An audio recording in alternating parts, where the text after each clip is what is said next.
3 months after getting married, Nina called Leo in tears, crying that her husband was about to beat her to death. At that time, Leo was still posting wedding photos on his social media, excitedly showing everyone that he was about to become a groom. But just 2 hours of Nina's sobbing were enough to make him forget who he was. He rushed to Nina's house like a hero descending from the sky and broke her husband's nose.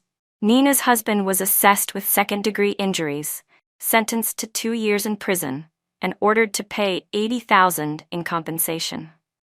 I took out the $60,000 in engagement money Leo had given me, added the set of wedding jewelry his mother had bought for me, and returned everything to scrape together the compensation money. Leo was extremely moved and said to me, "Emily, wait for me. After I get out in 2 years, I will definitely marry you. I'll make you the happiest woman in the world." I looked at him and smiled faintly. "Leo, you're being far too polite. My happiness will naturally be brought to me by my husband. There's no need for you to worry about it." He froze and asked, "Emily, what do you mean?" I said calmly, "I mean I'm already married. The wedding on August 12th, didn't you know?" He blurted out, "How could there be no groom? Who did you marry?" I looked at Leo and laughed, genuinely amused. "Who gave you that kind of confidence, thinking that I, Emily, can't live without you? There are plenty of good men out there.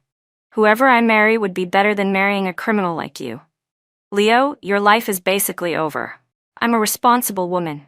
How could I let my future child have a father who would ruin their future like you? And you still want to marry me? Dream on."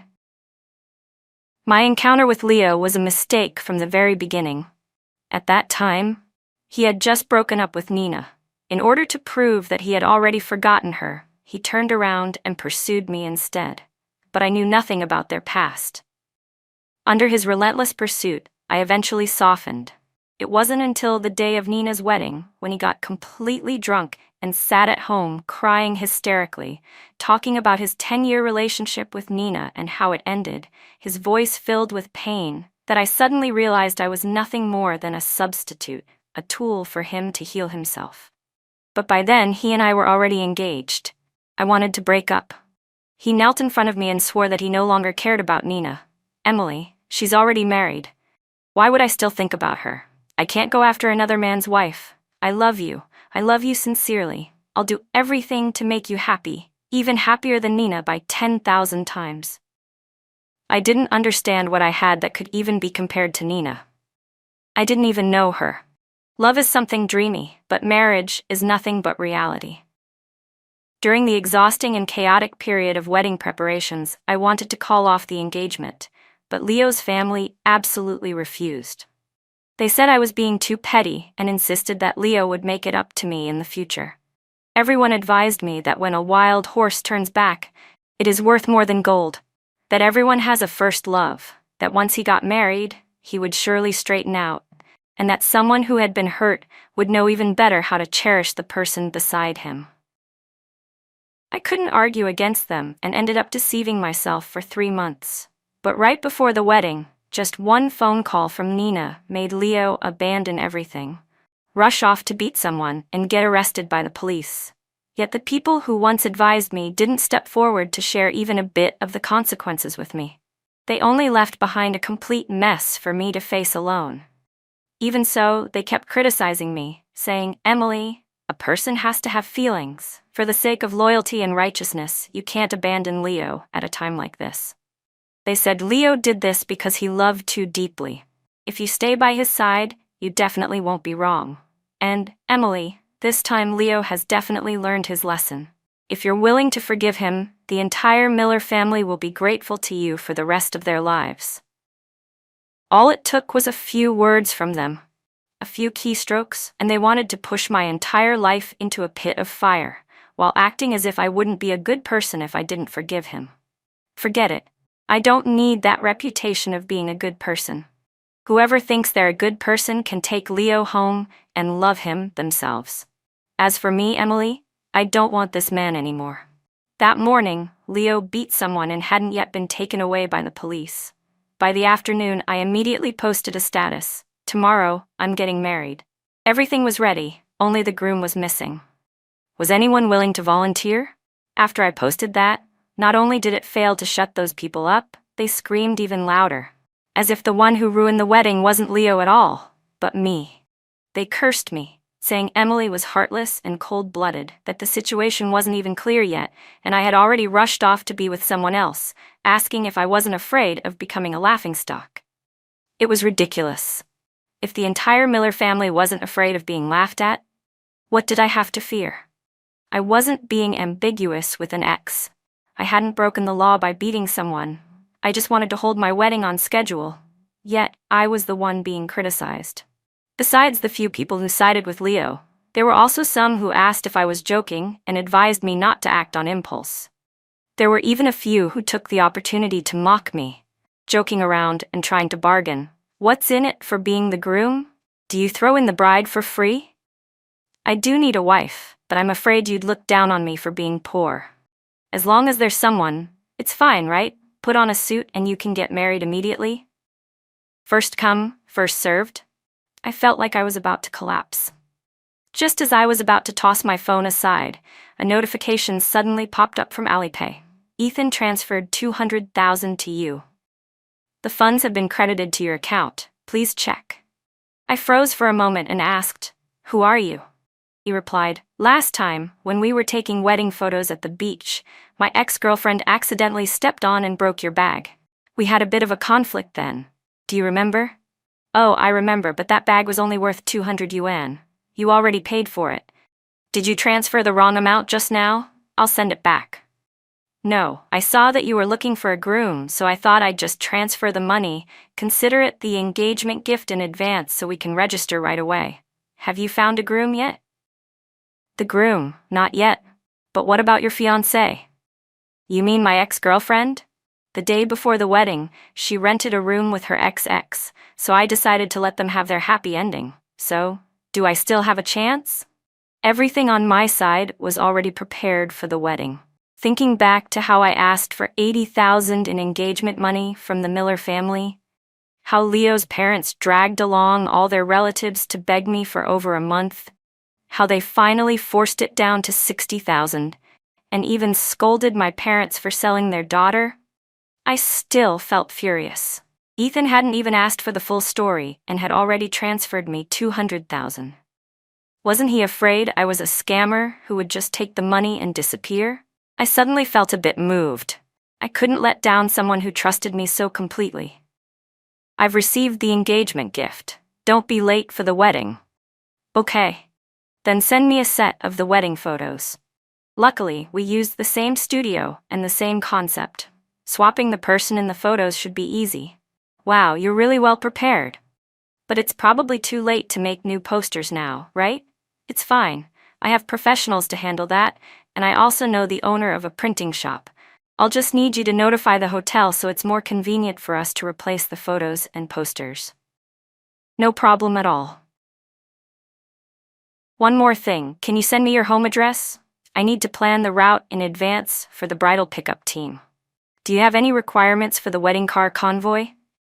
"As long as they're on time, that's fine. I don't have any other requirements. I'll send you my location." "Got it. Does your family have any special customs for picking up the bride?" "Probably not. These days they don't allow all that rowdy wedding stuff anymore." "Then I'll ask the elders in my family just in case. I'll prepare in advance so nothing goes wrong and we don't lose face. I'm not too familiar with those things." Ethan spent just 2 hours discussing and settling all the issues that I and the Miller family had argued over and dragged out for months, and that we had only managed to reach reluctant compromises on. After that, he even called a few close brothers and asked them to help receive guests. At the entrance of the hotel, everything had to be registered clearly. Friends only. Only relatives from the Jiang family and the Ethan family were allowed in. The Miller family and the Faux family were not. He was truly meticulous, because that day, there really were people who came to cause trouble. The Miller family knew their son had caused serious trouble and might end up in prison, and they were afraid no one would want him afterward, so they stood outside the hotel screaming and crying, cursing me non-stop for hours. It was laughable. He beat someone and might go to prison because of me? What did that have to do with me? If they wanted to make a scene, They should have gone to Nina's doorstep instead. The faux family also cursed Ethan, accusing him of abandoning and deceiving their daughter's feelings. Did they not know what their own daughter had done? How thick-skinned did they have to be to say things like that? On the day of the wedding, we also received a red envelope with $80,000 inside. Only then did I find out that the ex-boyfriend of Ethan's ex-girlfriend was actually the same kind of person as Nina, already married and living off a wealthy heiress. Because he and Ethan's former fiancée had rented a room together on the night before their wedding, his wife demanded a divorce. That $80,000 red envelope was sent by that rich heiress wife. She truly was a woman with presence and grace. I, Emily, never would have imagined even in my dreams that getting married could be this dramatic. Ethan has an exceptionally well-proportioned build, tall and upright. Just standing there, you could tell he had once been a soldier. To be honest, I felt like I had gained a huge advantage. Several of his friends, all former soldiers, stood in 2 neat lines at the hotel entrance. No matter how loudly the Miller and Faux families made a scene, they didn't budge an inch and refused to let them in. In the end, when the shouting became too unbearable, they directly called the police. Even when the police arrived, they couldn't drag those people away. They lingered and argued outside the hotel until the MC announced that the ceremony was complete. Because the 2 families hadn't known each other before, the more chaotic it was outside, the more courteous and composed it was inside. The MC was also very restrained, not cracking excessive jokes. The wedding proceeded properly, eating when it was time to eat, toasting when it was time to toast. We held hands and went around introducing ourselves to relatives and friends from both sides. It was almost comical. For both families, this was the first time meeting each other, and even the first time seeing the bride and groom in person. To be honest, I am extremely happy right now. Even if the wedding with Leo had gone smoothly, I could never have felt this kind of joy. Between me and Leo, there had only been lies, calculations, verbal pressure from his family, and a thorn named Nina lodged between us. But between me and Ethan, there was only a simple wedding, a clean and decisive union, mutual salvation at exactly the right moment. His family looked at me with gratitude, spoke gently to me as if I were their great benefactor. His parents even changed how they addressed me, and the gift money they had originally prepared for his former fiancée was increased 5-fold and given to me instead. My parents felt almost overwhelmed. I saw my mother turn away and secretly wipe her tears. I understood how she felt. During those 3 months of negotiating marriage matters with the Miller family, they had tried every way to suppress and belittle me, sparing no harsh words and arguing with my parents to drive the price down, treating me as if I were worth nothing. And now, the Ethan family was treating me this well, being so generous. At the moment when I should have been most humiliated, they instead gave my entire family immense dignity and pride. My mother was truly deeply moved and kept reminding me that in the future, I must treat Ethan well. Ethan is an extremely thoughtful man, far more handsome than Leo, and carrying an air of integrity and uprightness. As he accompanied me in toasting our relatives, he was polite, generous, and openly protective of me everywhere we went. Just as I turned my back, I heard someone say that I had picked up a priceless treasure. I felt the same way. That night, we stayed in the luxury suite at the hotel. Ethan had drunk far too much that day and was already very drunk. After he finished showering and walked out, his steps were slightly unsteady. I picked up my bathrobe and was about to head into the bathroom when he suddenly stepped in front of me. I looked up at him, and my face instantly felt hot. After spending the entire day together, meeting his relatives and family, I felt it even more clearly. Marrying Ethan really meant I had married up. "Emily, can I hug you for a moment?" Ethan's voice was slightly hoarse, probably because he had talked far too much today.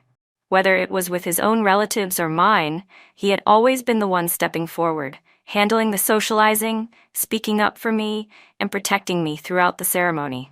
I was sure my face had turned completely red, so much so that I didn't even dare look him in the eye. I'll go take a shower first." He still reached out and hugged me anyway, then said softly, "Go on." I went into the bathroom to remove my makeup and shower, but inside I felt a bit hesitant. After all, the two of us weren't that familiar yet. He had only seen me twice, once during the wedding photo shoot and once at the wedding itself, and both times I had been wearing heavy makeup. He had never seen my bare face. That thought suddenly made me nervous. While I was still hesitating and hadn't dared to step out, he knocked on the bathroom door. "Are you okay?" "I'm fine. I'm done." I lowered my head as I walked out and went straight to the vanity, picking up the hairdryer to hide the tension in my heart. He walked up behind me and took the hairdryer from my hand. "Let me." To be honest, I really thought he must be quite drunk. He had drunk a lot today, and his eyes were a little unfocused, but his words and movements were still completely clear and steady. As he dried my hair, he was so gentle that my heart started racing. When he noticed a few strands of hair falling onto his hand, he immediately said apologetically, "Sorry, I'll be gentler." "No, it's fine. Hair falling out is normal. It's just a few strands." As soon as my hair was dry, he bent down and lightly kissed the top of my head. That only made me even more nervous. With gestures like that, who could possibly withstand it? "Come here." Ethan took my hand and led me to the bed, then hugged me and fell back onto it, not giving me any chance to dodge or feel shy. And honestly, I really liked his decisiveness.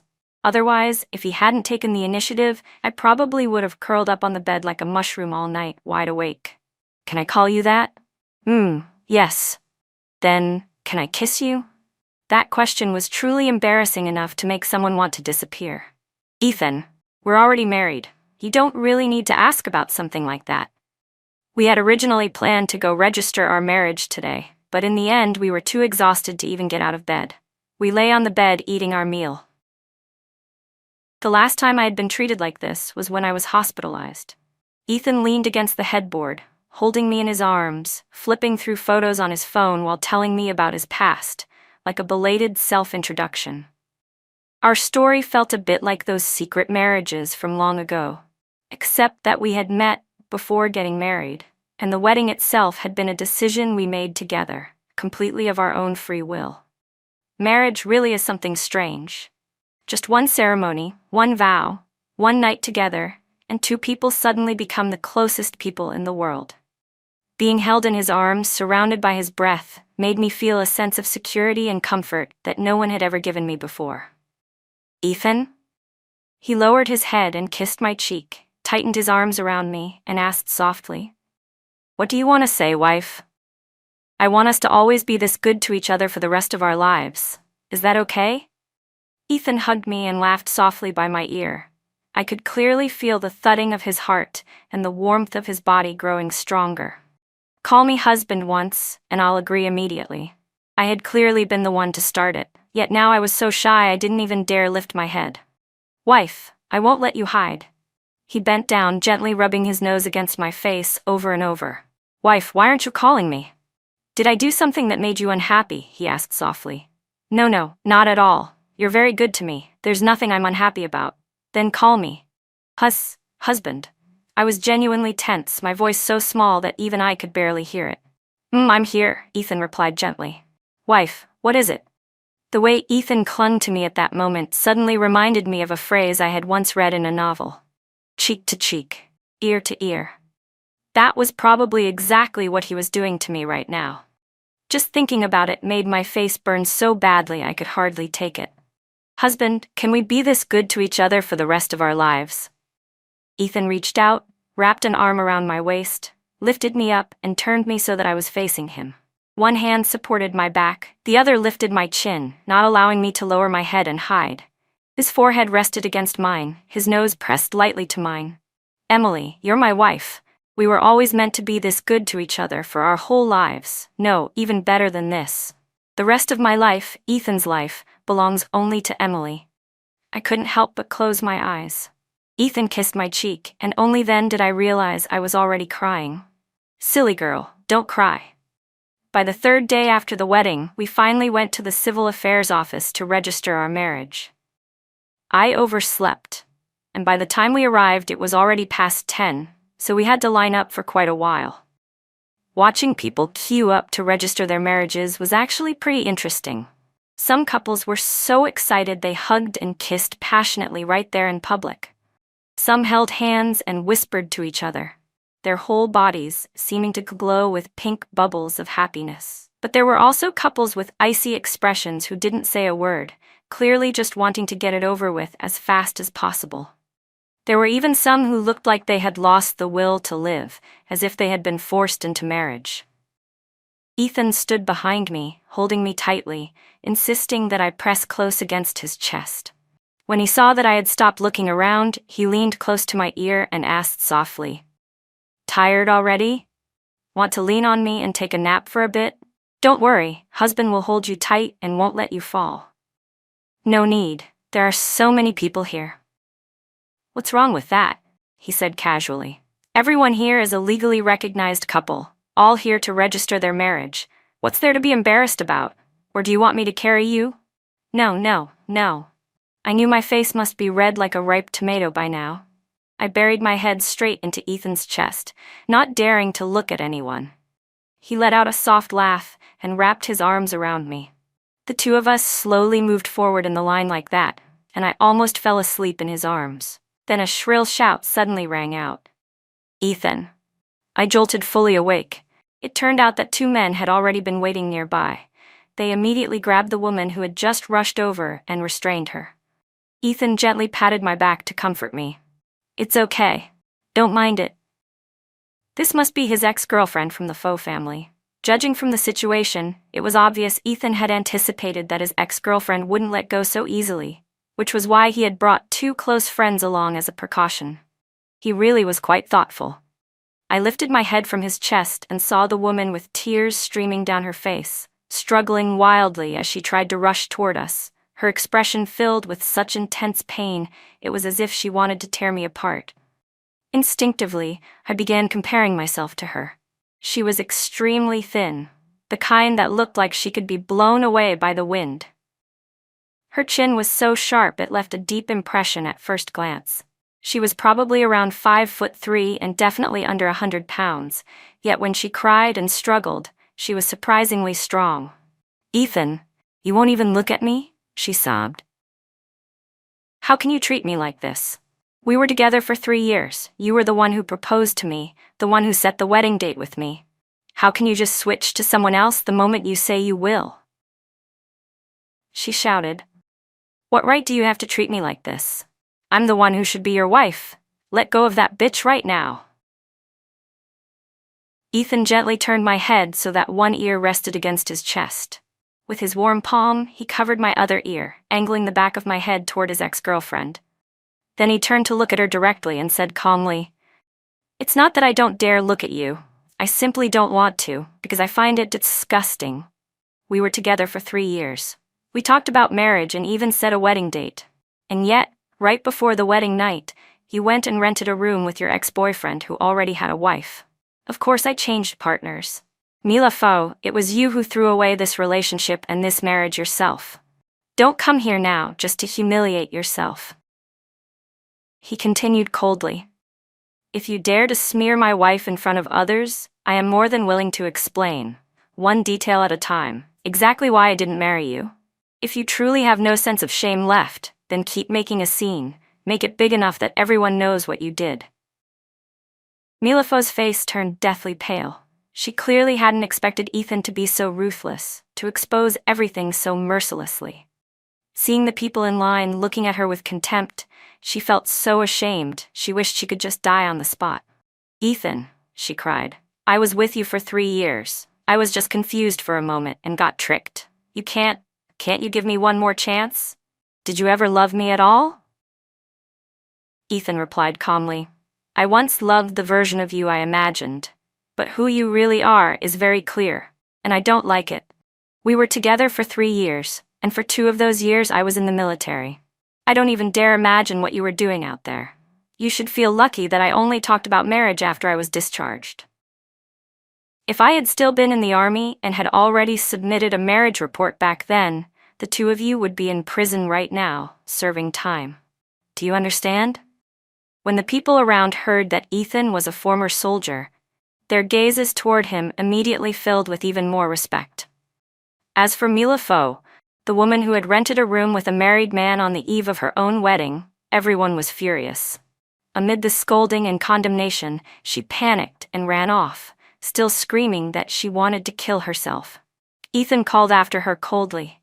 "Don't forget to return the betrothal gifts I gave you. From now on, all of that belongs to my wife." After Milafo left, several women standing nearby came over to comfort me, telling me not to take it to heart. They said it was obvious at a glance that my husband was a good man, upright, decisive, and absolutely not the type to get entangled with an ex. It seemed they thought I would feel uncomfortable because Ethan's ex-girlfriend had shown up. But the truth was, I didn't mind at all. Yes, why wasn't I worried even a little? They had been together for 3 years, while Ethan and I had known each other for such a short time. And yet, from the moment Milafo appeared until the moment she left, I never once worried that Ethan would abandon me and go back to her. I was so calm that I even felt a bit silly, sitting there analyzing her figure instead. Yes, don't worry," I said helplessly. "I know. Even though my husband and I have only known each other for 3 days, our relationship is actually very good." "You registered your marriage after knowing each other for just 3 days?" someone asked in disbelief. Seriously, and to be precise, my husband and I officially met on the day of our wedding. At that time, he hadn't even seen my bare face yet. "It's not that," the girl standing in front of me in line said, looking at Ethan with some distrust. "Sister, calm down. Don't let someone turn you into a tool to get revenge on an ex-girlfriend. Marriage is a lifelong matter. Getting married is easy. Getting divorced is hard. You really need to think it through carefully." She was genuinely kind, brave enough to stand in front of Ethan and advise me to think it over properly. "It's okay. We're probably just tools for each other anyway." "Huh? What do you mean by that?" "My former fiancé, right before the wedding, broke someone's nose while protecting his first love, who was already married. He's still sitting in the police station right now." The girl in front of me rolled her eyes around twice before finally understanding this tangled mess. She looked at me, then at Ethan, her expression extremely complicated, not knowing what else to say. After she turned away, Ethan immediately pinched my cheek, his voice carrying a hint of grievance. "Tools for each other?" I lifted my head to look at him, completely unafraid. 3 days ago maybe, but not anymore. Then what are we now? Now we're 2 people who love each other. In this whole world, I love you the most. Ethan hugged me tightly. I could clearly feel the vibrations in his chest and could tell he was genuinely happy. It seemed these past few days hadn't been in vain at all. "Go away, you big rascal." It wasn't until I met Ethan that I truly understood there's no necessary connection between how long 2 people have known each other and love itself. Whether love grows over time or happens at first sight, feelings only have meaning during the time they exist, from beginning to end. Everything else is excess. I had never been as certain as I was at this moment that I liked the man in front of me, that I wanted to hold his hand and walk with him through the rest of my life. "So? He's still in the police station?" I asked. "You even deliberately found people to be on guard, afraid he'd come snatch your wife away?" But I really didn't want to mention Leo. Being unclear with a married woman, beating someone until he broke their nose, how could he possibly get out so easily? He could just wait and eat government meals. After finishing the paperwork, I took Ethan home to meet my parents. When they saw us holding the marriage certificate, their eyes immediately turned red, happy to the point of tears. Because I hadn't taken that one step earlier and registered my marriage with Leo, they were immensely grateful. They were thankful that Ethan had pulled me out of that mire. Recently, they had also been in contact with the Ethan family. Ethan understood that family far better than I did, and the more they learned, the more they felt this son-in-law completely outshone Leo by several times over. They cherished him greatly and treated Ethan with exceptional kindness and care. Ethan leaned close to my ear and whispered proudly, "See, your parents really like me. They like you the most." "Who likes me the most?" "My family likes you the most. Originally, my betrothal gifts were only 100,000 in cash. After learning that Ethan had given me $200,000 as his betrothal gift, my mother immediately added another $100,000 for me to take to our new home and start our life together. My dad pulled Ethan aside to drink with him. Dad's face turned red, while Ethan completely collapsed. When we were about to leave, I packed up a few things to take back to our small home. I've actually never been to your place before. Don't worry. It's a new home. No woman has ever lived there. Everything that was once prepared for her, I've thrown it all away. If you see anything else we need, we'll go buy it together.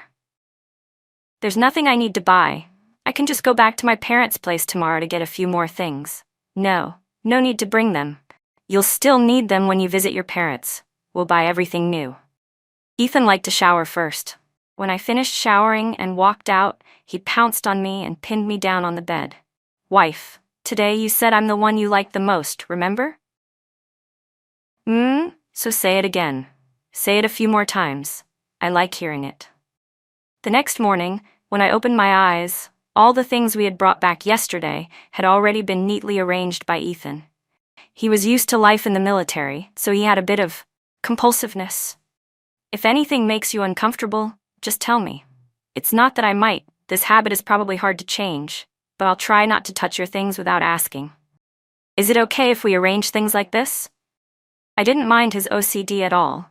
I even felt that he truly was a perfect man, strict with himself, yet tolerant toward others.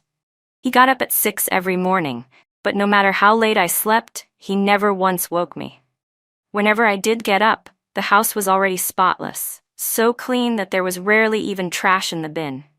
No matter how wildly I might have kicked my slippers onto the bed the night before, the next morning they would always be neatly placed, right where my feet would land. On the vanity, all my skincare products and cosmetics were lined up in straight, orderly rows, never scattered around. My comb never got tangled with loose hair anymore, and the hair clips that used to disappear the moment I took them off were now all obediently resting in their own little box, as if they knew how to find their way home. My clothes were all folded by him too. The closet was so tidy it was almost unbelievable. Even my tiny underwear was folded into neat squares arranged in perfect rows inside the drawer.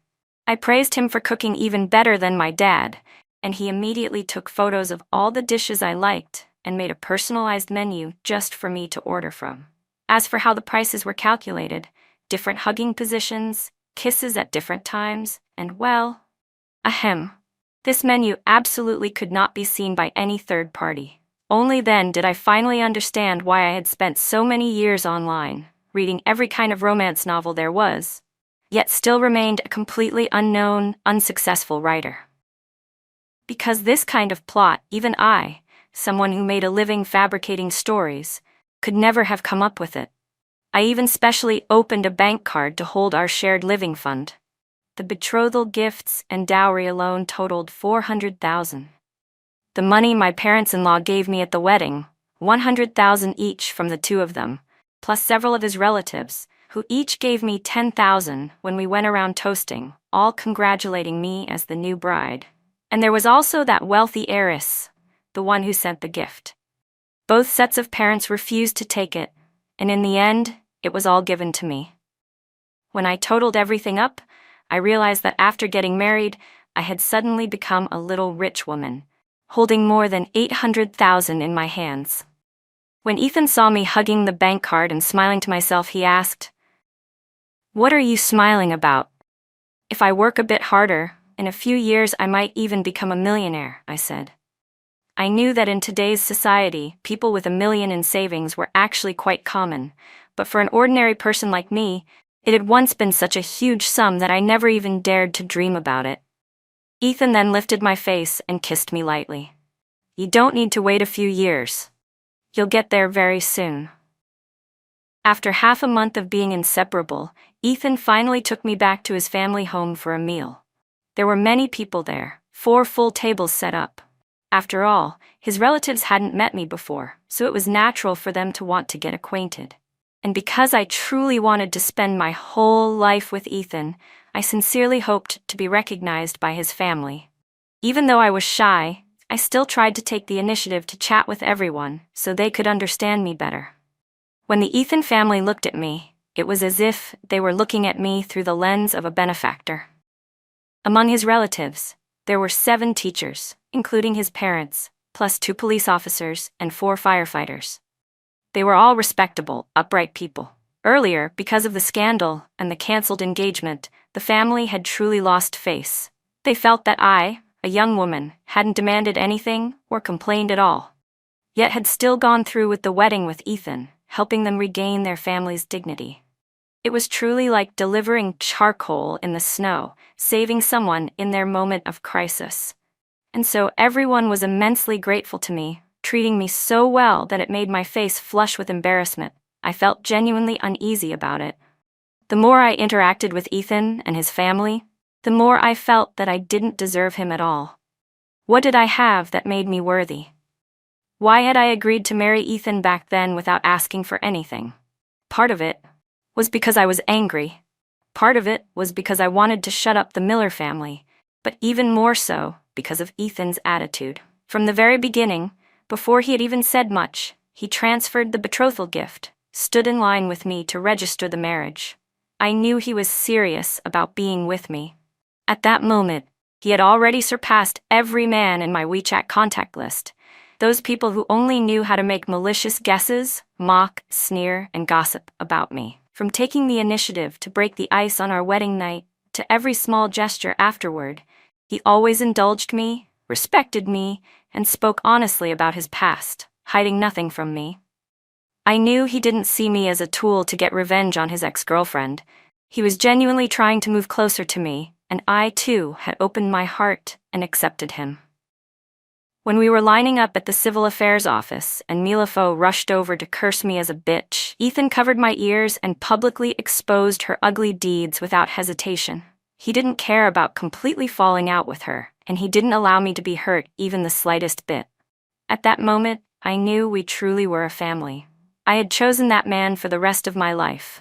Every attitude Ethan showed made me feel at ease, made me accept him with my whole heart, until I no longer kept any distance at all and truly fell in love with him.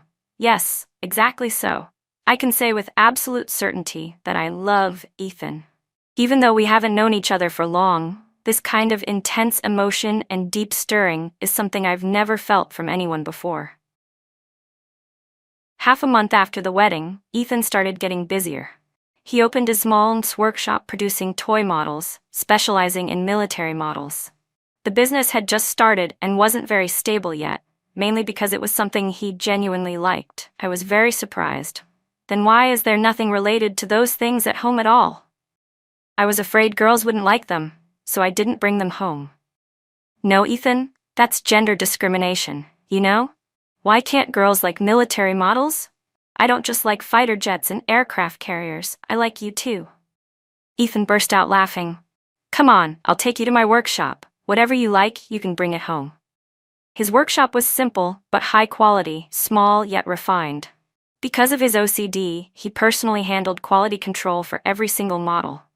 And since he had been in the military, he understood the real feel of actual equipment very well. The models he made genuinely felt solid and imposing, with real presence. Each piece felt weighty and firm in the hand. Have you created your own brand yet? For now, I'm still doing OEM work for others, but I'm planning to build my own brand and open a dedicated store.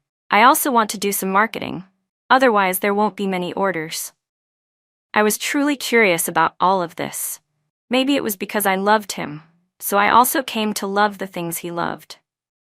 I followed him to the workshop every day, got familiar with the production line, and after fully understanding the process, I started helping him with some simple management tasks so he could have more time to focus on design. But recently, I noticed that Ethan often went out without taking me along. I realized that every time he took a phone call, he would frown as if he were in a bad mood. How's it going? It's not that customers placed orders and then canceled again, right? No, it's not that. It's Mila Fo. She refuses to return the betrothal gifts. How much did you give her? $160,000 in cash, 1 car worth $300,000, and 8 pieces of gold jewelry. The other things don't matter, but I have to get these 3 back. By now, I understood the Ethan family's character very well. Many of them worked in well-established public units, often received benefits, and always remembered to send gifts to my parents. Even when going back home, Ethan never showed up empty-handed. He had known Mila Fo for 3 years, so when it came to formalities and gifts, he must have been thorough. Perhaps it was precisely because the Ethan family was so generous, so the Fo family treated them like fools who were easy to bully and planned to keep everything without returning a thing.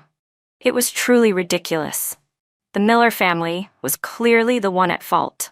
Yet I still returned every bit of the betrothal gifts to them, even reimbursed the banquet expenses. They canceled the wedding just 2 days in advance by rights. The hotel shouldn't have refunded a single cent. The Fo family was the one who did wrong. So where did they get the nerve to shamelessly take someone else's things and refuse to give them back? I told Ethan to listen to me and hire a lawyer. It was clearly their fault. They were the ones who broke off the engagement. There was no reason for him to suffer losses. We should sue them. After Ethan agreed, I suddenly felt a little self-conscious. The Ethan family were people who cared a great deal about saving face.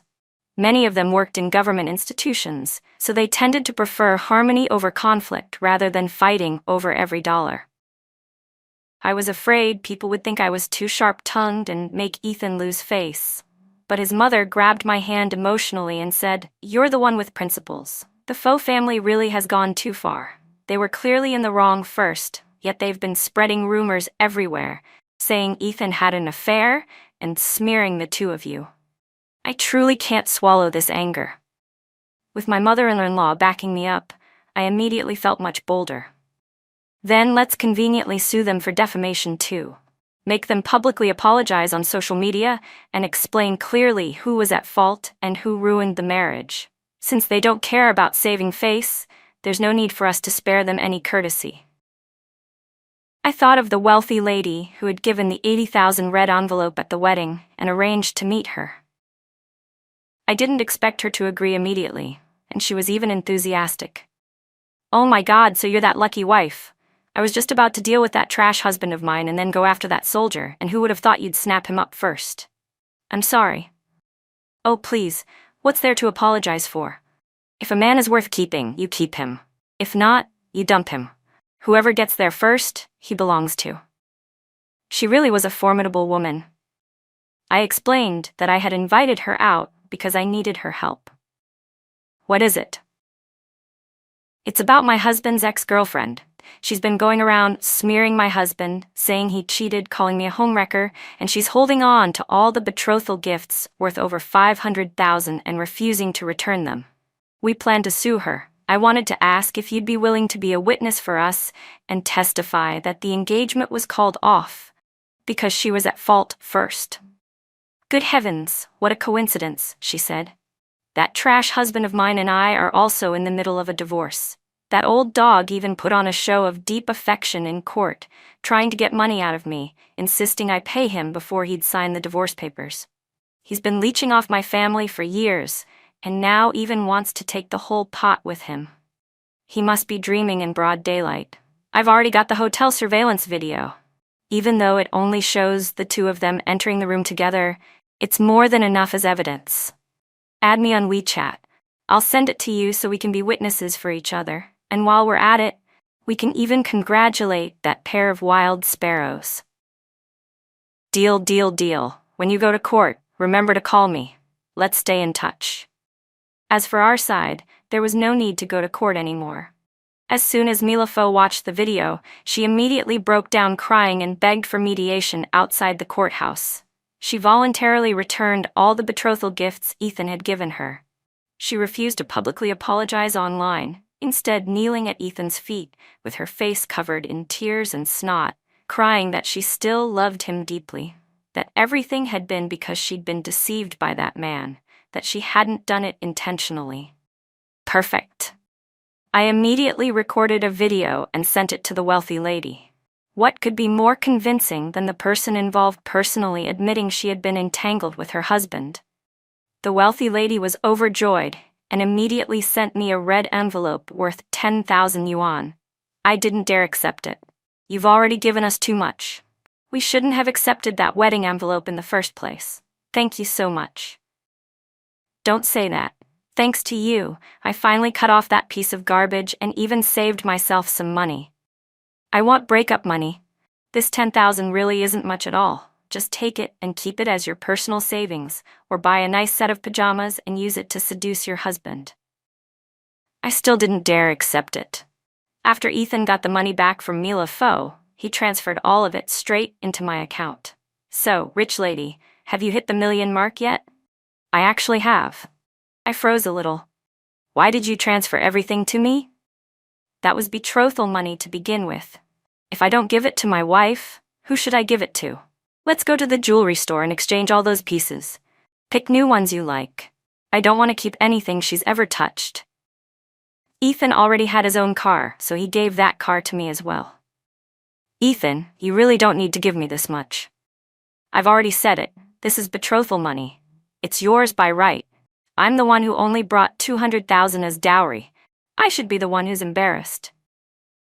But you already gave me the betrothal money once. Ethan pulled me into his arms, spun around, and the two of us fell onto the bed. He pinned me down and kissed me again and again, each one light as a dragonfly skimming the water. My baby deserves it. It's not too much at all. And besides, you're my wife now. A husband's things naturally belong to his wife. Don't tell me you're still not used to that? It's fine. I'll help you really carve that into your memory. A week later, Ethan brought home a large package addressed to me. He always thought delivery boxes were dirty, usually opening them outside and tossing the box straight into recycling, so this time he didn't think much of it and opened it right away. Who would have thought that the moment he opened it, his face would flush bright red, and he'd hug the box and rush back inside the house. The next morning, after I got off work and came home, I found he'd already cooked a full table of dishes. How strange. In the morning, he'd gone to meet a client, and in the afternoon, he hadn't gone back to the workshop at all. Turns out he'd slipped off to the market to cook. While we were eating, he kept sneaking glances at me. It was obvious something was up, but he didn't dare say it. After the meal, he even rushed to wash the dishes and for once urged me to shower first. I opened the wardrobe to get my pajamas and discovered that there was now an entire extra section filled with flashy, colorful items of every kind. Ethan, what the hell is this? I couldn't believe it. Ethan, I never thought you were this kind of man. You really are a fake gentleman. Gritting my teeth, I finished showering, crossed my arms, and sat on the edge of the bed, waiting for him to confess. And yet, after he came out of the shower, he asked me first. Emily, don't you have something you want to say to me? What? You're turning it around on me now? Ethan, how about you explain first? What is all that stuff in the closet? Huh? Wasn't that ordered by you? Why are you asking me? What? I ordered a set that goes straight to jail. At that moment, I just wanted to smash my head into a wall and be done with it. So it turned out that after Ethan received the package, he opened it himself, and even carefully organized every single item in his head, automatically assuming I'd bought it. You might as well just die. Wife, it wasn't you? Listen to me explain. This was definitely that rich lady's trick. No wonder when she refunded the red envelope over WeChat, she kept saying she had a surprise for me. I sincerely thank her, really. It's okay, baby. Don't be embarrassed. Since it's already been ordered, it's ordered. Are we really going to return it? That'd be mortifying. He paused, then said thoughtfully, I didn't expect your inner world to be this wild. I'm your husband. I've never played with these kinds of things before, but for you, it's not like I can't try. How about we just pick one set at random and give it a try? As he spoke, he leaned back against the wardrobe and casually reached in, pulling out a set. A black mesh cat bikini. The highlight was an ultra-realistic black cat tail, a pair of cat ears that clipped into the hair, and fluffy, soft cat paw gloves. Every single item had been arranged by him personally. He knew exactly where each piece was. Calling it picking at random was just to make it sound classy. In reality, this had clearly been premeditated for a long time. I warn you, stay away from me. Baby, since you ordered it, wasn't it meant for me to see? That pitiful, wronged expression on his face, what was that supposed to be? Men who know how to act cute are truly dangerous. 1 second earlier, he was still soft and aggrieved, looking utterly wronged. The next second, he had already turned into a wolf in sheep's clothing. It was more terrifying than a horror movie. I was really done for this time. When I opened my eyes again, it was already close to noon. Ethan was sitting beside me on the bed, holding his laptop and adjusting design drafts. Him still sitting on the bed at this hour was practically a once-in-a-millennium event. The moment I cracked my eyes open, I saw him looking at me, smiling so gently it made me want to beg for mercy. He set the laptop aside, bent down, lifted me up, and held me in his arms, whispering by my ear, "Kitten, do you want breakfast in bed? Get lost, get lost, get lost." I yanked the blanket over my head and curled up like a coon, only hearing his laughter outside. I guessed roughly where his face was and kicked out, but he caught my ankle and planted a kiss right in the middle of my soul. It tickled like crazy. "What are you doing?" "Nothing. Hurry up and get up, wash your face and eat. It's already lunchtime." "Okay then, baby, what do you want for lunch? Want to order?" No. No. Sooner or later, I was definitely going to be coaxed into being bedridden by this enchantingly dangerous man. Ethan wanted to take me to reshoot our wedding photos, but I firmly refused.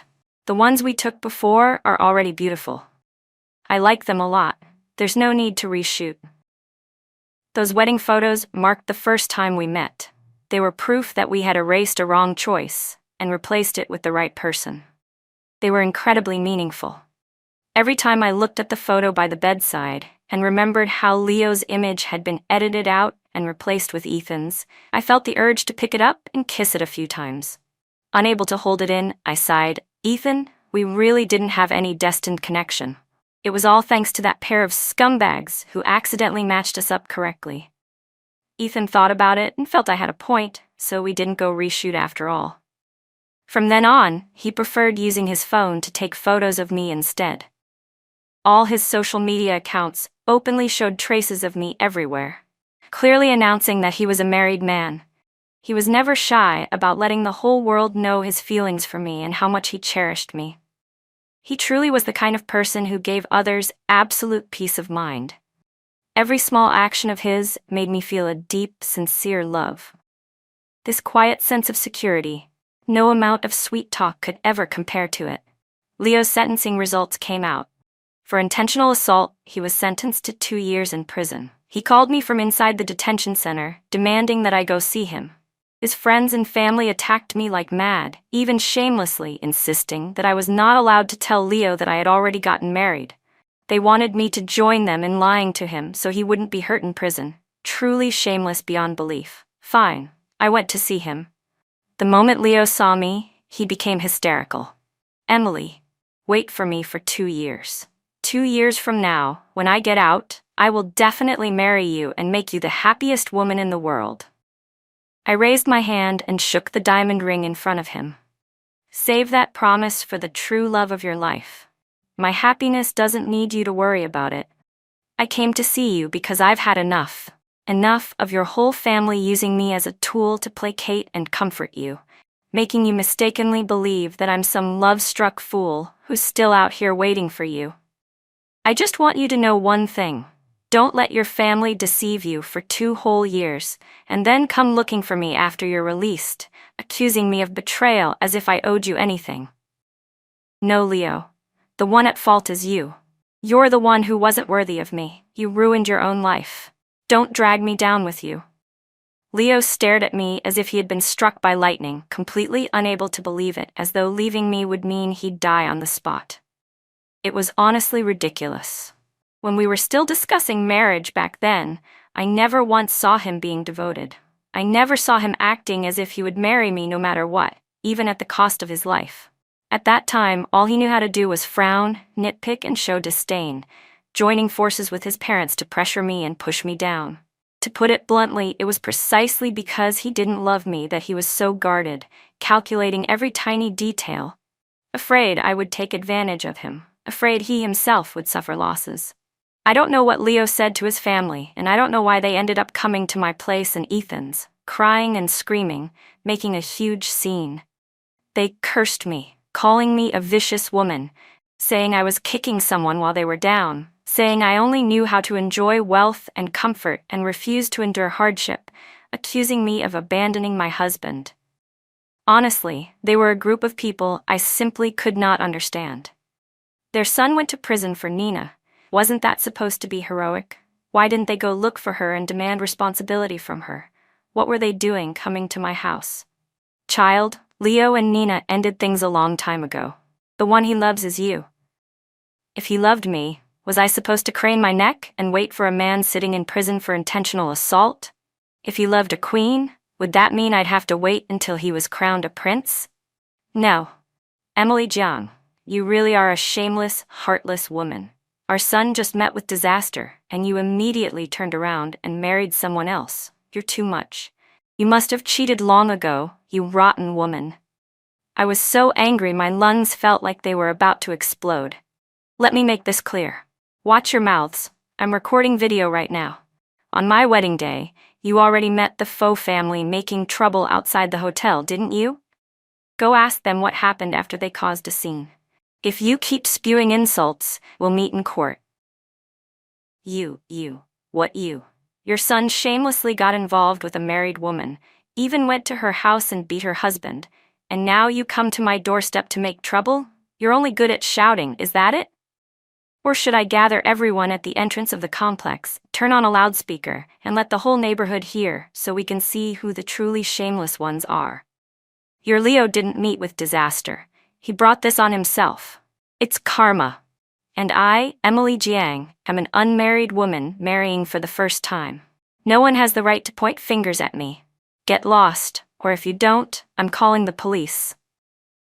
The Miller family cursed as they backed away, saying I would suffer retribution, telling Ethan to open his eyes wide, saying he'd picked up leftovers, discarded by someone else, and would regret it sooner or later, that we'd divorce sooner or later. When they were making a scene, I didn't cry. But when I got home and shut the door, I couldn't hold it in anymore. They were clearly the ones in the wrong, yet they still had the nerve to come and bully me. I didn't want Ethan to see me looking so sharp-tongued and hysterical, but I was too angry to endure it. Ethan pulled me into his arms, gently patting my back. There, baby, don't cry. Be good. I'm sorry, I was clumsy. I didn't know how to argue back, didn't know how to stand up for you in time. If they come again, we won't argue with them at all. We'll call the police straight away. Please don't cry anymore, okay? I really couldn't cry anymore because my lower abdomen suddenly cramped in pain, so painful I couldn't breathe. Husband, my stomach hurts so much. It hurts so much. Ethan immediately scooped me up, rushed me downstairs, and drove straight to the hospital. But just as we arrived, the pain suddenly disappeared. I'm fine now. I'm sorry. Maybe we should just go home. It's okay. Since we're already here, let's get you checked for peace of mind. The patient is pregnant, exactly 2 weeks, the doctor said. It was detected quite early.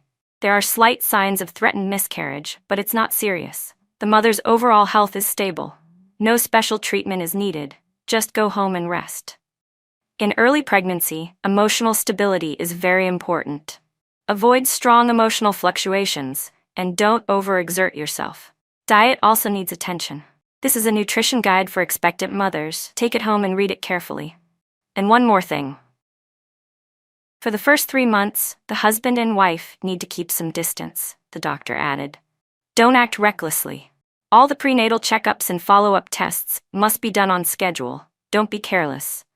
This is all for the child's lifelong health. I felt a little dazed. Ethan was even more stunned. We had only been married a little over 3 months, and yet the baby was already more than 2 weeks along. But when we got back to the car, he didn't start the engine right away.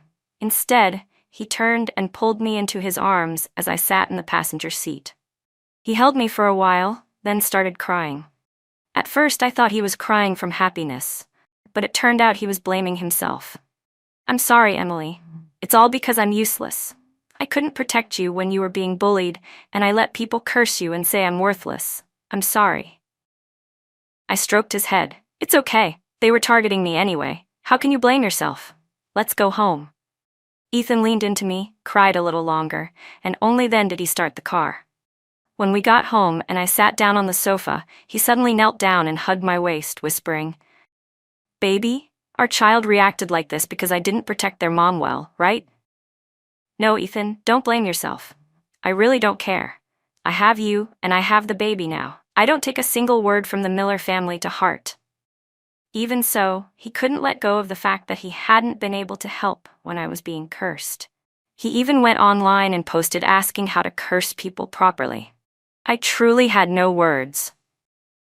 With both his parents being teachers, and 7 teachers in his family, it made perfect sense that he didn't know how to insult people.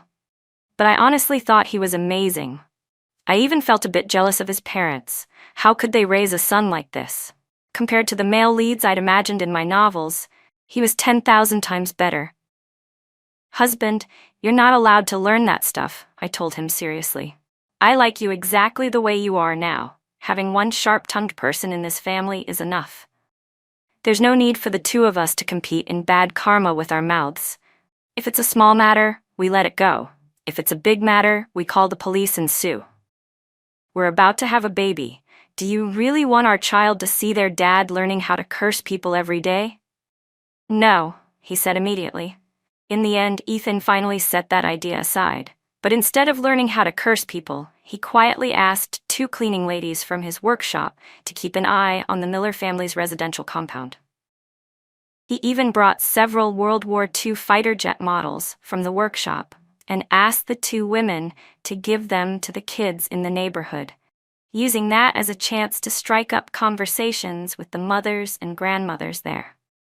Before long, the 2 women had wormed their way into the neighborhood's gossip circle, gathering all kinds of news related to the Miller family. They also conveniently let everyone in the compound know exactly why Leo went to prison and why the wedding had been called off. They even found out that Leo's father, despite his age, was still a total creep, sneaking around looking for women, something the entire neighborhood knew about, except Leo's mother. So Ethan had someone keep watch, caught him red-handed, and made one phone call to report him to the police. Leo's father was caught on the spot, fined 2,000 yuan, and given 14 days of administrative detention. The whole compound was thrown into chaos. The 2 cleaning ladies helpfully spread the word, like father, like son. No wonder Leo was about to get married and still got involved with a married woman, bringing disaster upon himself. The whole family was rotten. Leo's mother cried, screamed, and clawed at her husband's face. Mission accomplished. The 2 cleaning ladies happily returned to the workshop to keep mopping floors. Later on, I heard them retelling the story at the workshop, boasting about their battle achievements, as if they were performing stand-up comedy. You'd never guess that their boss, the serious, upright Ethan, could come up with such a ruthless tactic. It really was a case of social punishment, striking straight at the heart. Then again, they brought it on themselves. And they still dared to come looking for the boss's wife, even to the point of causing her to have signs of threatened miscarriage. If the boss had let them off easy, that would have been... That family really was bizarre from top to bottom, old ones chasing women, young ones committing violent crimes. Who knows if there will be some unlucky girl in the future who gets tricked into marrying into that mess? No, absolutely not. They didn't even have a child yet, and had already cut off so many paths for future generations. What future? That kind of upside-down karma building was truly something else. More than 3 months into the pregnancy, we finally dared to tell both families. After all, I'd had signs of threatened miscarriage before, and if anything had gone wrong, the elders would have been heartbroken. Now that the baby was developing very healthily, both sides of the family were so happy, they cried tears of joy. The Ethan family even scolded Ethan soundly, saying he didn't know how to handle things properly, that something this important should have been reported earlier. I watched my mother-in-law smack my husband twice, hard, and my heart ached just watching it. Mom, please don't blame him anymore, I quickly said. I won't allow it. Ethan really did take amazing care of me. I didn't even have to touch dish soap. My belly had only just started to show a little, yet he already wouldn't let me bend down to tie my shoelaces. I honestly didn't know what more he could possibly do. Little Emily, don't keep defending him, my mother-in-law said seriously. If he ever dares to make you unhappy, you must tell us immediately. We'll discipline him. Pregnant women absolutely must not suffer emotional distress. You have to keep your mood happy at all times, understand? While she was at it, she gave Ethan a whole lecture on prenatal and postpartum depression, then poured out all the grievances she'd endured when she was pregnant herself, dragging my father-in-law into it and scolding him thoroughly. I'm telling you, if a woman is bullied during pregnancy or postpartum confinement, she'll remember it for the rest of her life. My father-in-law was scolded until he hung his head low, and Ethan was so scared, he practically worshipped me like a household deity every day. I was so happy I felt like smiling all the time. Up to this very moment, I still felt that marrying Ethan was something that would make me wake up laughing even in a dream. Whether it was marriage or having a child, he gave me a complete sense of security. There was nothing at all that made me anxious or dissatisfied. Not only did I not fall into depression, I actually started feeling a little smug. Mila Fo sent me a WeChat friend request and even opened up her entire Moments feed for me to see. It was obvious she'd carefully filtered it, leaving behind nothing but posts showing off Ethan. You could tell that in the past she'd really put on a show in front of him. She had even negotiated marriage matters with the Ethan family before. The comparison she left behind was far too obvious. No wonder the Ethan family always felt I was easy to talk to and worried if they treated me poorly, I'd feel wronged. The moment I accepted her friend request, Mila Fo bombarded me with a series of photos, intimate shots of her and Ethan together, even some taken in the bedroom. I sent her a photo I'd just taken the night before. Last night was the first time I'd felt the baby kick. Ethan had knelt at my feet and kissed my belly, and I took the photo looking down from above. It was the first photo of the three of us as a family. Since you couldn't attend the wedding, make sure you come to the baby's 1-month celebration, I wrote. I'll arrange a VIP table for you. After all, it's thanks to you that I was able to meet such a good man as Ethan. I wish you find your own safe harbor soon. Don't keep lingering on Ethan anymore. Living day to day clinging to a few fragments of memory with my husband is honestly quite pitiful. Besides, you'll never find another man as good as him. What a pity for you. After sending that, I handed the phone straight to Ethan. He looked at the photos, bit his lower lip, and his face went pale, clearly extremely tense. He gently pulled me into his arms and held me tightly. Baby, don't be angry, okay? I blocked her a long time ago.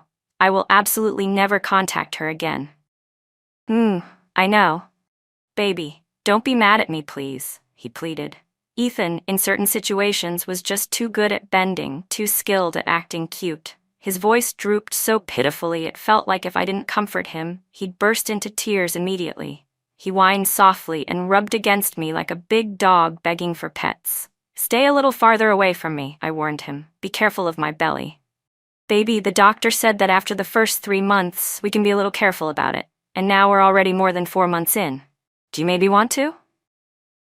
My face instantly turned red. I rolled my eyes and stared at the ceiling. I'm pregnant, you know. Emily, Ethan said seriously, I will be extremely careful. I seriously suspected that Ethan was basically a fox spirit reincarnated, and I was the foolish ruler who had absolutely no resistance to him. I couldn't be bothered to care about Mila Fo anymore. Everyone has their own life.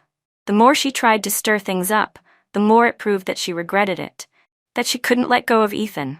Yet he was the one man she was destined never to have again. She could chew on that bitterness for the rest of her life. Who had the time to care? But Mila Fo refused to stop. In order to provoke me, she kept sending me photos, pictures of the expensive gifts Ethan had once given her. She even carefully labeled each one. When it was given, how much it cost. Ethan had his lawyer cross-check his bank statements, combine them with the photos on Mila Fo's Moments, as well as all the images she'd sent me, and compiled a detailed list of valuable gifts and large transfers over the 3 years they'd dated. The total value was close to $200,000, and he sued her. In the end, Mila Fo was taken to court by Ethan. She cried miserably and returned every single valuable gift. The next morning, Ethan found a girl at the workshop who knew how to use secondhand resale platforms. He paid her a 10% commission and asked her to handle selling everything. In the end, adding together the returned gifts and the resale proceeds, they recovered more than $40,000. Ethan transferred all of it straight into my bank account. Baby's personal money, keep it safe. Who knows, maybe you'll become a millionaire rich lady someday. Without thinking, I blurted out, by suing your ex-girlfriend? Baby, I was wrong, Ethan said at once, moving in to act cute, nuzzling against my neck. I really wasn't blaming him at all. It had just slipped out. It's fine. You handled it really well. The baby and I are both very satisfied. Really? Really? He suddenly froze. Oh, our baby's kicking again. There were only 3 weeks left until the due date. The baby was very healthy, sometimes kicking so hard it genuinely hurt. Baby, be good. You're about to come out and meet Mom and Dad. Dad will buy you lots of toys. Don't kick Mom's tummy so hard anymore, okay?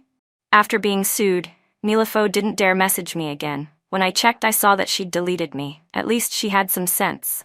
During my postpartum confinement, Nina suddenly sent me a WeChat friend request. I was genuinely curious. Where did she get the nerve to contact me? And the note she left was bold and proper. I am Nina. Fine, I accepted and replied, who are you? I'm Nina. So who are you? A former classmate. You're about to get married, so you want me to give you a cash gift.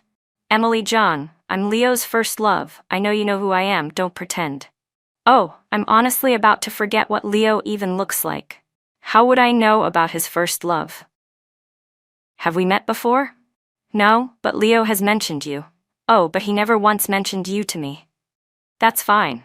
That's not important. Today I'm actually here on Leo's behalf. He's been in there for a year now, and you still haven't visited him even once. He really misses you. I didn't reply, waiting to see what else she wanted to say. She sent more than 20 messages in a row, her tone broken and trembling, as if she were about to cry.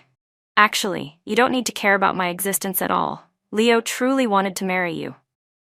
What happened between him and me is already in the past. The two of us have known each other for so many years now. We're basically like family, that's all. He's a devoted person. Once he loves someone, he won't let go easily. He really is waiting for you to visit him. Emily, I honestly think the two of you are very compatible. A perfect match. How can you be so heartless? What exactly do you want before you'll agree to go see Leo? I let out a cold laugh. That's right. I, Emily Zhang, am a heartless woman unlike you, Nina, who has to take care of a family while also being so deeply devoted to a first love sitting in prison. You're infatuated this way, he's infatuated that way. Then the two of you really shouldn't miss each other. Go get a divorce and marry him. Remember to invite me to the wedding. I'll give you a huge cash gift. Nina, the person he loves now isn't you, and it's not me either. Since you already know he doesn't love you anymore, why are you still shamelessly coming to me on his behalf? Are you deliberately lowering yourself? Emily, are you only talking like this because you're angry? Why are you being so rude? As a human being, and especially as a woman, I've always believed that domestic violence is wrong. I personally oppose all forms and all excuses for domestic violence. But it only took one phone call from you for Leo to end up in prison. I don't know how many ex-boyfriends you still have who are willing to beat up their husbands for you, stepping in on your behalf. But I sincerely want to give you one piece of advice. Next time, don't call your ex. Call the police instead. That well-intentioned advice completely broke Nina. The woman who had just been calling me rude suddenly switched to voice messages, hurling abuse non-stop. Right then, Ethan came in from outside, carrying a bag of diapers he'd just bought for the baby. Hearing a woman screaming through the voice chat, his face darkened instantly. He took the phone from my hand. She's looking for you again? No, not Nina. Then who? Leo's first love. Ethan read through the entire chat. I was breastfeeding the baby at the time and didn't really pay attention. Our phones were always shared openly anyway, with nothing hidden between us. Is this woman sick or something? He said flatly. What status does she have to be playing matchmaker for Leo? She really cares about her ex-boyfriend, huh? Baby, ignore her. Don't be angry, and definitely don't go visit Leo. Of course not, I said. I'm not stupid enough to wander into a prison for no reason. Why would I go see him? After that, Ethan listened to all the filthy abuse in the voice messages, his face flushing red with anger. He took screenshots of the entire conversation and sent them to his own phone. He didn't say anything, and I didn't ask. It turned out he contacted Nina's husband, his name was Ryan Lynn, printed out the chat logs and threw them straight in Ryan's face, saying coldly, "Keep your wife under control." Ethan had no idea what kind of person Ryan Lynn was, nor did he anticipate the consequences of his actions. Ryan ended up beating Nina, causing her to miscarry. At first, Ethan did feel a trace of guilt. After all, it was a small life. But after Nina called from the hospital and screamed abuse at me again, the last bit of guilt in his heart completely vanished. He didn't care what happened to another man's wife, but anyone who dared touch his wife was crossing the line. Ethan answered Nina's call himself. "I'm the one who gave the chat logs to your husband. It has nothing to do with my wife. Miss Nina, I've never met you, and I don't know what kind of person you are. You got pregnant with your husband's child, yet you're still worrying about a first love sitting in prison and even trying to rope another man's wife into it. What exactly is in your head? Your ex went to prison. You miscarried. Everything that happened is your own doing. No one else is responsible. If you want to blame someone, blame the husband who beat you. Let me make this clear. You can keep mourning Leo if you want. I won't stop you. But my wife is in postpartum confinement. I will not allow outsiders like you to hurt her emotionally. From now on, you are forbidden from going anywhere near my wife. Every time you look for my wife, I'll go look for your husband once. My wife has me to protect and cherish her. You can scream yourself hoarse and still won't be able to touch her. As for how your husband treats you, only you know that yourself. Go ahead and keep causing trouble. Let's see who ends up unable to take it anymore." I truly couldn't be bothered to care about Nina, but Ethan was furious. He was afraid that I was still in postpartum confinement and would end up swallowing grievances that might turn into long-term problems. That said, he never supported Ryan Lynn's violent behavior.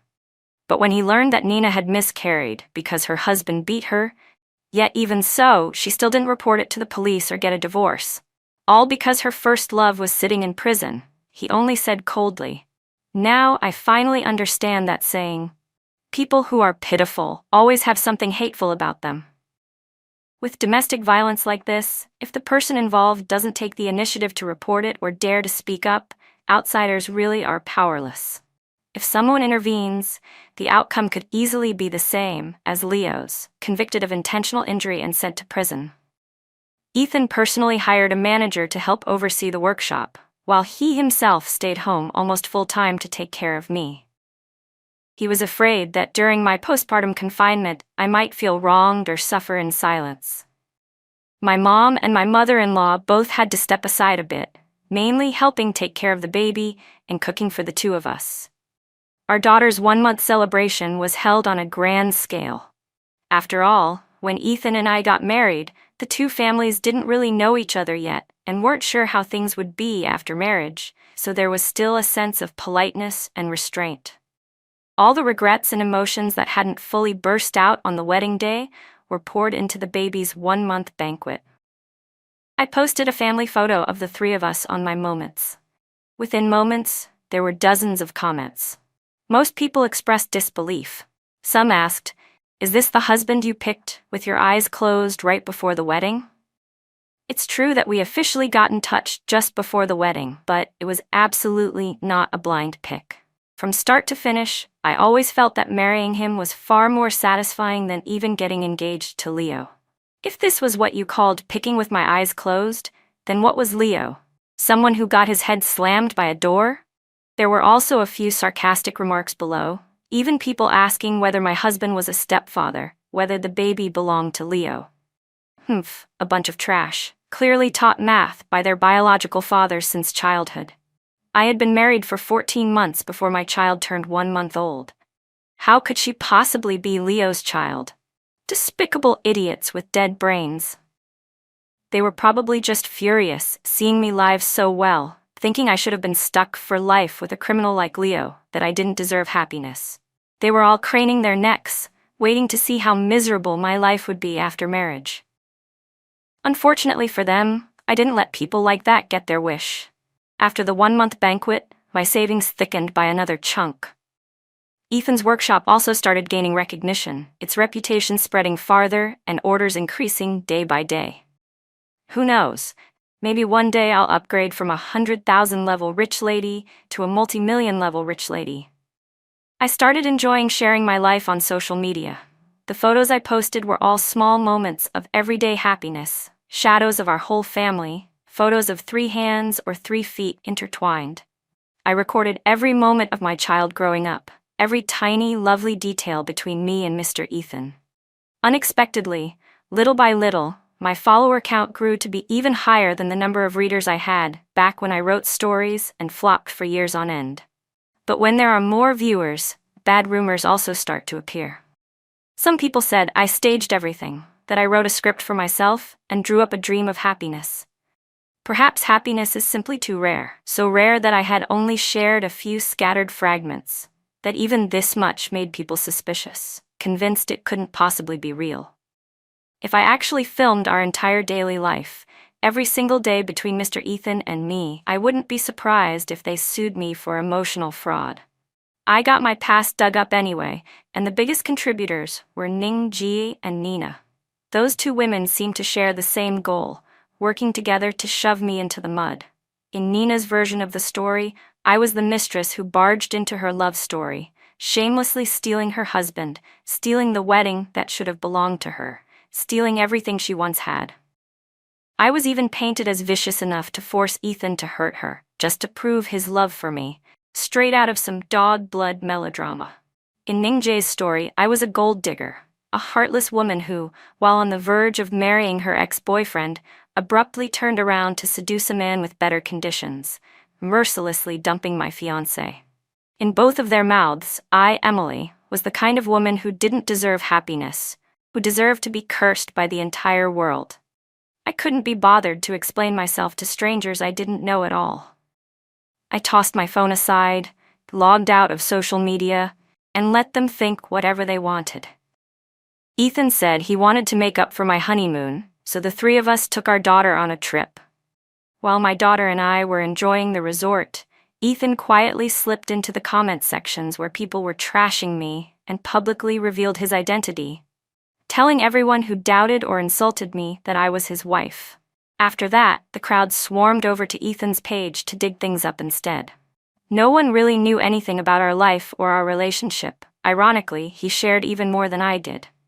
A month after we returned home, I found that the situation still hadn't cooled down at all. It was honestly bizarre. I, Emily, was just an ordinary citizen posting a few words and some photos online, yet somehow I ended up on the trending searches. What kind of talent did I have? Late at night, I hugged my phone and ate popcorn while watching the drama about myself. Only then did I finally understand why things had escalated like this. It was because Ethan and that wealthy, big sister-type woman had joined forces. Ethan kept drawing attention. Right when people were slandering and framing me, he posted photos of our travels every day, scenes of happiness from our family of 3, making those people choke with anger. As for the wealthy big sister, she investigated everything thoroughly and clearly identified Nina and Ning Jae as the sources of the trouble. She went straight at both of them. Nina and Ning Jae got addicted to cursing me, with fans cheering them on, and seeing that I had disappeared from the internet for an entire month, they thought I would never respond, so they used bashing me as material to live stream and make money. The big sister couldn't take it anymore. Those 2 lunatics were writing and performing their own show non-stop, especially when they saw netizens siding with Nina and calling me the third party. She immediately opened a live stream herself and confronted them head-on. During the live stream, she calmly recounted the entire incident from beginning to end, her tone sharp and sarcastic. "Nina, you really are thick-skinned beyond belief. It's been over a year now. Other people already have a peaceful family with a spouse and a child. And you? Why has no one wanted you yet? I hear my ex-husband is about to remarry. The wedding date's already set. Why isn't the bride you? Have you ever looked in the mirror and asked yourself why?" She spoke with overwhelming presence and solid logic, then pulled out 2 videos and a court judgment. The first video showed Nina entering a hotel with the big sister's ex-husband. The second video showed Nina kneeling outside the courthouse, begging Ethan for reconciliation. As for the judgment, it was the court's ruling ordering Nina to return all the assets in full, the valuable items that Ethan had given her. She pointed at the screen and scolded coldly. "See that? Is it clear enough now? If you all feel so heartbroken for Nina, then hurry up and take her home to support her yourselves. Don't let her keep coming out to harm other people. If you think she deserves happiness, fine. Go give her happiness yourselves. Don't make things difficult for a married woman who finally has a stable life and has just crawled out of hell." And as for Ningjie, every single day you go online, defending your old flame and cursing others. Have you ever asked your own husband about it? I did a quick check and found that you've been beaten into the hospital 3 times by your husband, and once you were even beaten badly enough to miscarry. You've completely disgraced women as a whole. There's truly nothing about you that inspires sympathy. You curse Emily online every day for abandoning her fiancé, but why don't you explain clearly why the wedding was cancelled in the first place? Who caused it? It was you, Ningjie. The day before someone else's wedding, you cried and called Leo. Leo rushed to your place and beat up your husband, and as a result, your husband sued him and he was sentenced to 2 years in prison. He's still serving time right now. Your ex went to prison because of you, yet you didn't divorce your husband and wait for him to get out. So what right do you have to go online and curse Emily? People who don't know better might even think you're Leo's biological mother. Your face is even thicker than Nina's. At least Nina did it for herself. This whole thing has nothing to do with you at all. What on earth does it have to do with you, that you're jumping around like you're on stimulants? Netizens were genuinely addicted to watching the drama. Just like that, the wealthy big sister argued back and forth online with Ningjie and Nina for over half a month, gaining more than 200,000 followers in one go. After that, she officially verified her account, clearly listing her title as chairwoman of X Group, assets in the hundreds of millions, a past failed marriage, and that after escaping a trashy husband, she had a child on her own through IVF. Now she was a single female CEO whose heart held only her child and her career. That image, beautiful, sharp, and inspiring, sent her company's revenue soaring, profits doubling. A wealthy woman was still a wealthy woman, making money at an absolutely top-tier level. I clung to Ethan and acted spoiled. "Honey, how about we also hurry up and register a brand and open our own toy store, okay?" He laughed. "What's this? You want to be a powerful businesswoman too?" "I do." "Then sure. The future CEO of my company, I'll listen to everything you say." I also tried starting live streams. The first time I went live, I was so nervous I wanted to die. My speech was clumsy and halting. But thanks to the existing buzz and the wealthy big sister helping promote me, the very first stream had over 700,000 viewers. I was so scared I nearly fainted. Fortunately, no one was scolding me anymore. Most people were just curious about the marriage between Ethan and me that sounded like a joke, and many people even came to my channel to pray, hoping they'd be as lucky as me, blindly picking someone and somehow finding their destiny. During the live stream, I solemnly announced that I would sue Ningjie and Nina for defamation and slander. The majority supported me. Some people were even more eager for the verdict than I was, because only if the court ruled them guilty would everything that the wealthy big sister and I had explained truly carry weight. People wanted proof that Ethan and I really had met in such a miraculous way. Little by little, I started to like live streaming. It wasn't actually anything scary, just sitting there chatting with people through a screen, sharing a few small, everyday moments. Some people said that just by looking at my eyes and my smile when I talked about my husband, they could tell everything I said was real. As for Ethan, he felt absolutely nothing toward the camera at all. At home, he's still the same as always, doing whatever he wants. Sometimes he even stands behind the camera teasing me and acting spoiled on purpose, making the entire live stream room scream non-stop. It's honestly unbearable. The audience is even more sharp-eyed than I am, always pointing out every tiny detail of my happy life, like how Ethan often cuts fruit in advance and brings it to me, reminds me to drink water, stands behind me, doing housework in an apron, and calls me downstairs to eat, How every time he gets home he shouts loudly, "Baby, I'm home." Or how even when he goes out just to buy salt, he still says, "Baby, we're out of salt, I'm stepping out for a bit." You might be able to act for a day or two, but a whole month, 2 months, half a year, no one could keep that up if it were fake. Ethan has never hosted his own live stream. He only occasionally appears for a few seconds in the frame with me, yet his popularity is even higher than mine. When we talk about daily life, it naturally shifts to his company and his toy models. I'm not good at selling things, and I don't like reading stiff, scripted ads either. Mostly it's because the chat keeps spamming, asking where the fighter jet model behind me was bought. At first, I ran a few giveaways, gifting some models, with the only requirement being that the winners write an honest review after using them as feedback.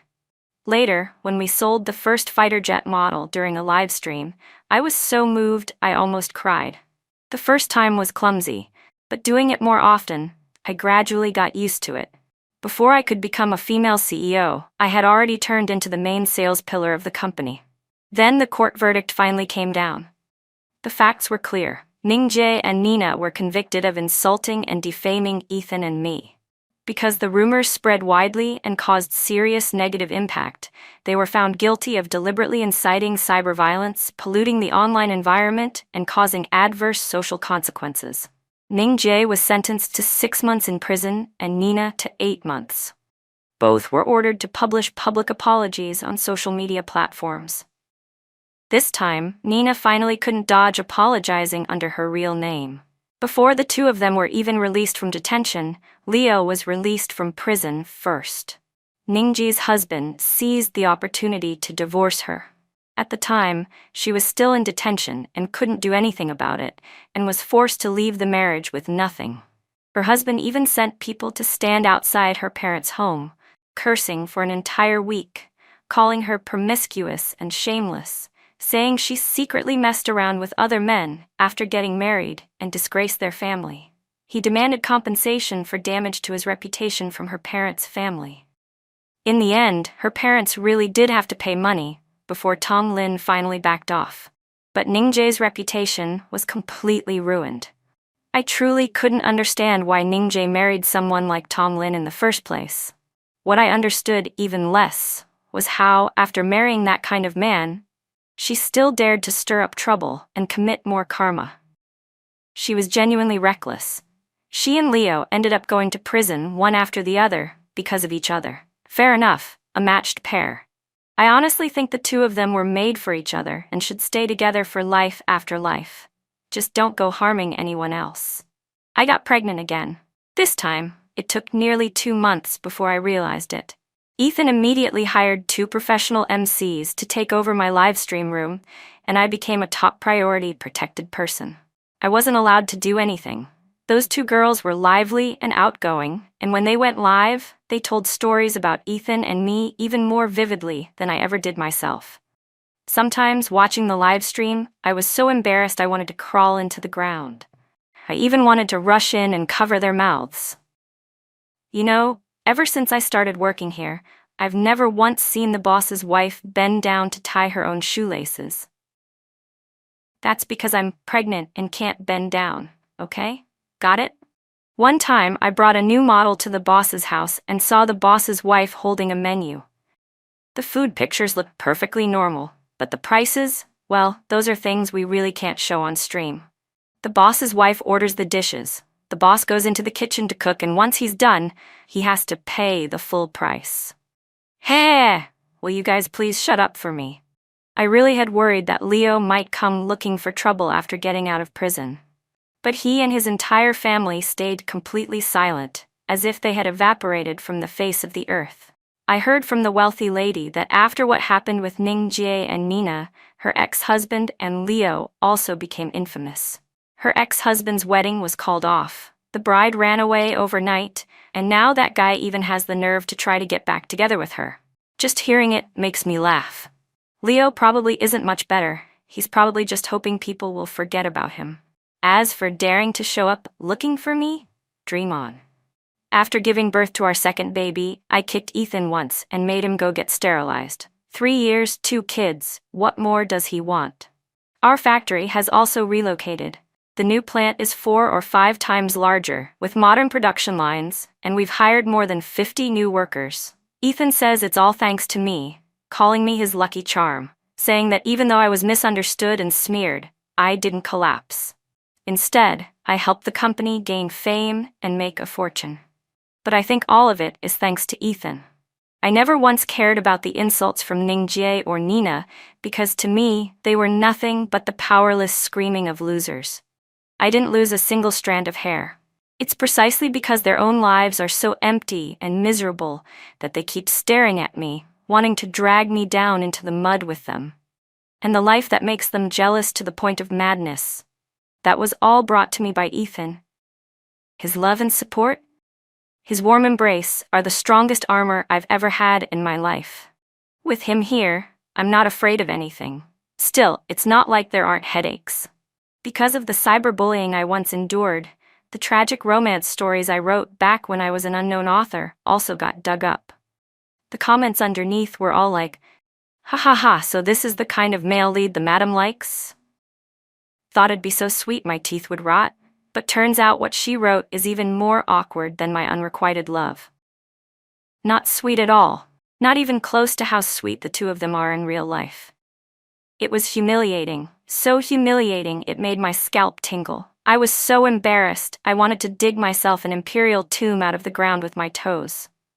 What was even more mortifying was that Ethan secretly read the stories I wrote, carefully reading those sweet dating chapters between the male and female leads.